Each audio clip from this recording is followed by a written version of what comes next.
ஆண்டவர் ரட்சகருமாகிய இயேசு கிறிஸ்துவினுடைய மகத்தான நாமத்திற்கு மகிமை உண்டாவதாக.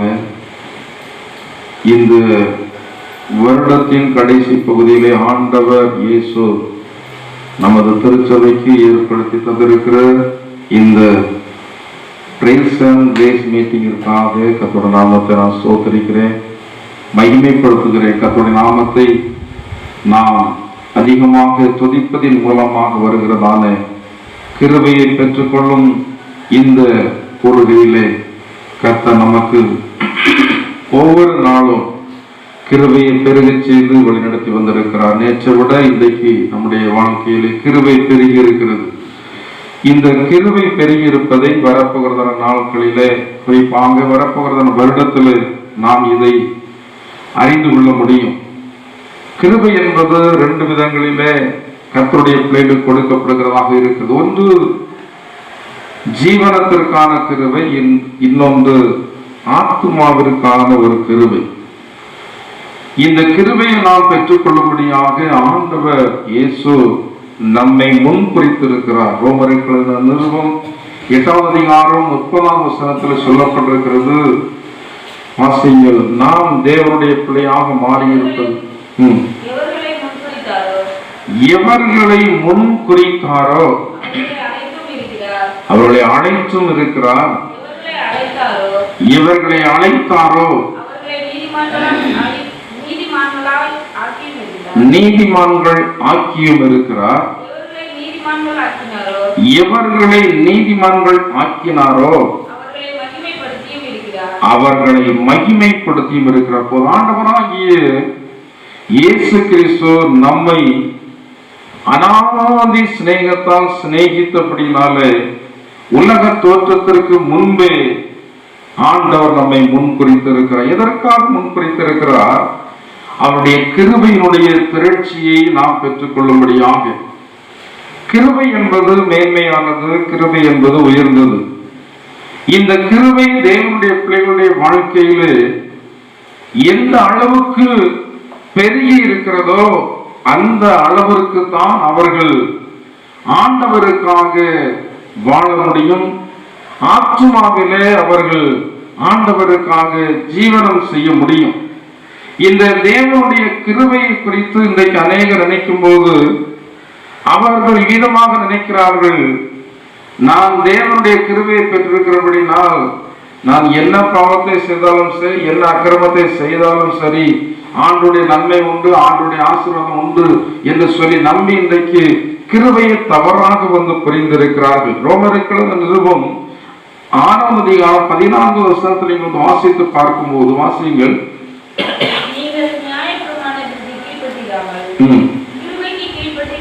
நீங்கள் கிருபைக்கு கீழ்ப்பட்டிருக்கிறபடினால் பாவம் உங்களை மேற்கொள்ள மாட்டாது. நாம் கிருபைக்கு கீழ்ப்பட்டிருக்கும் போது பாவம் நம்மை மேற்கொள்ளாதபடி அந்த கிருபை நம்மை வந்து பாதுகாக்கிறது. ஒரு தேவனுடைய பிள்ளை பெற்றிருக்கிறதான கிருபை எவ்விதமாக அறிந்து கொள்ளலாம் என்றால், அவர்கள் எந்த அளவிற்கு ஆண்டவருக்காக ஜெபிக்கிறார்களோ அந்த அளவுக்கு அவர்கள் அவருடைய ஆத்துமாவிலே கிருபையை பெற்றிருக்கிறார்கள். சபையிலே கடந்து வருகிறதான ஜனங்களிலே பெரும்பாலான ஜனங்களுக்கு இந்த ஆத்துமாவில் உள்ளதான கிருபையினுடைய பெருக்கம் இல்லை. நீங்கள் எதை விரும்புகிறீர்களோ அதற்கு பிரயாசப்படுவீர்கள், எதற்கு பிரயாசப்படுகிறீர்களோ அதற்கு ஆண்டவர் வந்து ஒத்தாசை செய்வார்.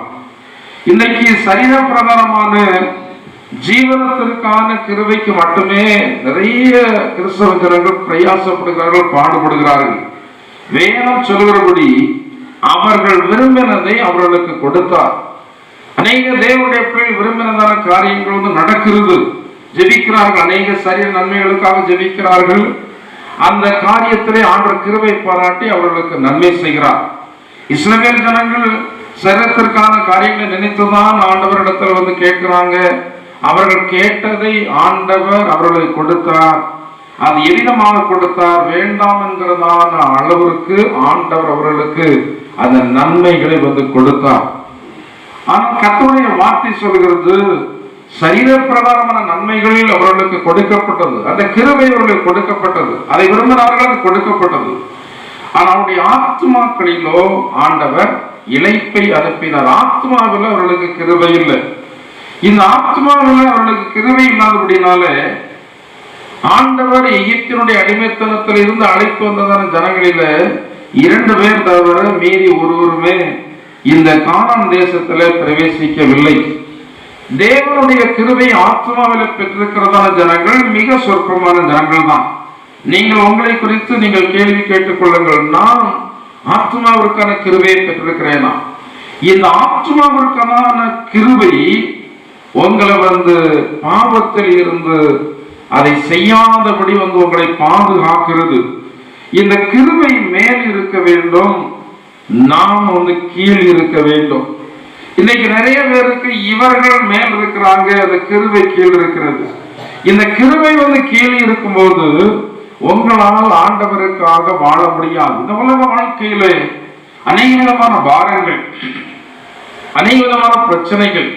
பாரம் இல்லாத வாழ்க்கை இல்லை, பிரச்சனை இல்லாத வாழ்க்கை இல்லை. எல்லாரும் கொண்டு கிறிஸ்தவர்கள் என்றால் பிரச்சனையே இல்லை என்பது அல்ல.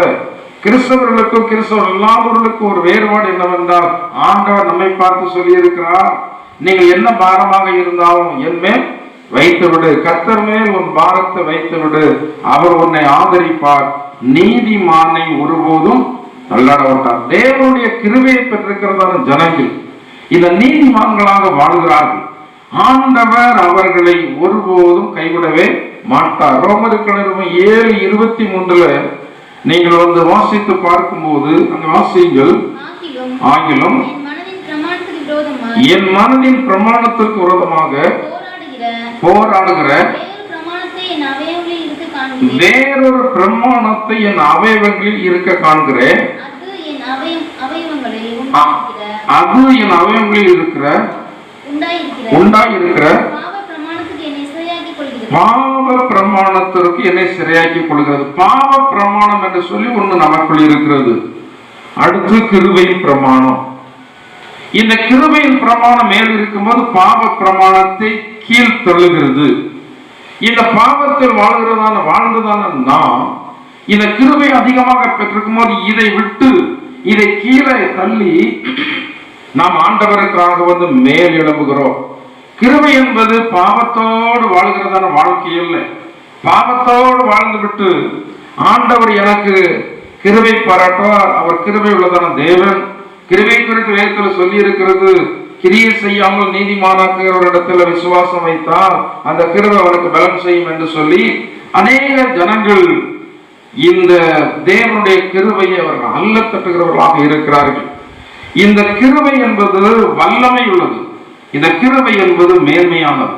இந்த கிருபை நம்மை மேல் எழும்ப செய்கிறது. இன்றைக்கு படித்தவர்களுக்கு தெரியும், இந்த பூமியில் உள்ளதான எந்த பொருளை மேலே போட்டாலும் அது இயற்கையுடைய பிரமாணத்தின்படி புவியீர்ப்பு சக்தியினால அது எங்கே வரும்? கீழே விழுந்து விடும். அது மேலே எழும்பாது, கீழே தான் விழும்.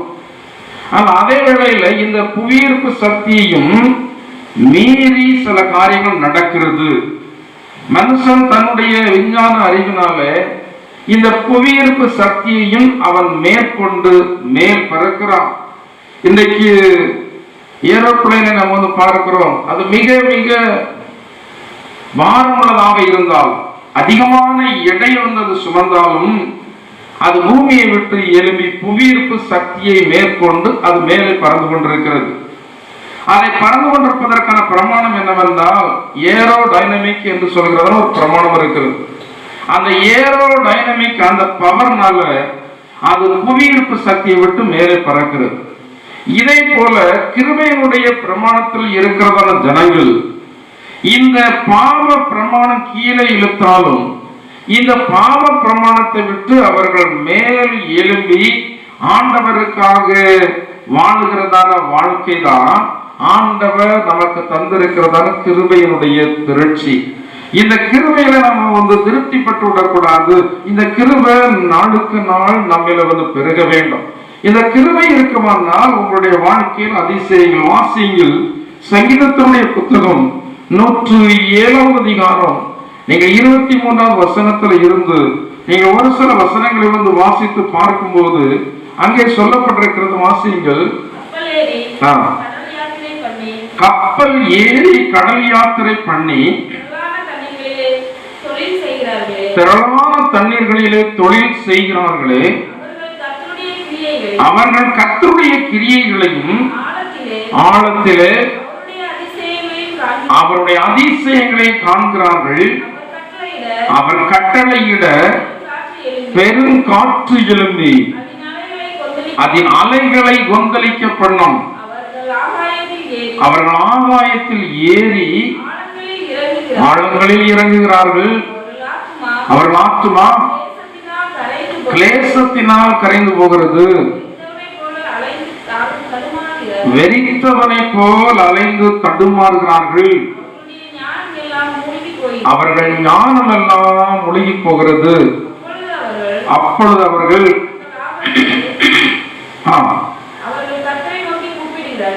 தங்கள் லாபத்திலே அவர்கள் கர்த்தரை நோக்கி கூப்பிடுகிறார்கள். 31 வசனத்தை வாசிங்கள். அவர்கள் கர்த்தரை அவருடைய கிருபை நிமித்தமும் மனுபுத்திரருக்கு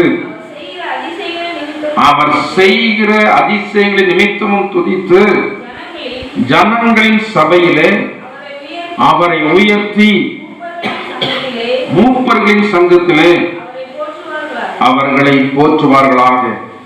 அவர்கள் அவருடைய கிருபை நிமித்தம் மனுபுத்திரருக்கு அவர் செய்கிற அதிசயங்கள் நிமித்தமும் துதிப்பார்கள் என்று சொல்லப்பட்டிருக்கிறது. கடலிலே யாத்திரை பண்ணுகிறதான ஜனங்கள் சில வேளைகளிலே எவ்வளவு ஞானமுடையவர்களாக இருந்தாலும், எவ்வளவு அறிவாளிகளாக இருந்தாலும் அவர்களால் அந்த ஆபத்தில் இருந்து விடுதலையாக்கப்பட முடியவில்லை. ஆனால் அந்த வேளையிலே அவர்கள் ஆண்டவரை நோக்கி கூப்பிடுகிறார்கள். 28 சொல்லப்பட்டிருக்கிறது, தங்கள் ஆபத்திலே அவர்கள் கர்த்தரை நோக்கி கூப்பிடுகிறார்கள். அவர்கள் இக்கட்டுகளுக்கு அவர்களை நீங்களாக்கி விடுவிக்கிறார். அவர்கள் ஆண்டவரை நோக்கி கூப்பிடும் போது அவர்கள் இக்கட்டுகளில் இருந்து விடுதலையாக்கப்படுவதற்கான காரணத்தை குறித்து 31 வசனத்தில் சொல்லியிருக்கிறது. அது அவருடைய கிருபை. அவருடைய கிருபை இருக்கிறபடினா நாம் அநேக வேளைகளிலே ஜெபிக்கிறதான ஜெபங்கள் கேட்கப்பட்டு ஆபத்தில் இருந்து விடுதலையாக்கப்படுகிறோம். மரண கண்ணிகளில் இருந்து விடுதலையாக்கப்படுகிறோம். அநேக ஜனங்களுக்கு முக்கியமான வேளையில என்ன இல்லாமல் போய்விடுகிறது?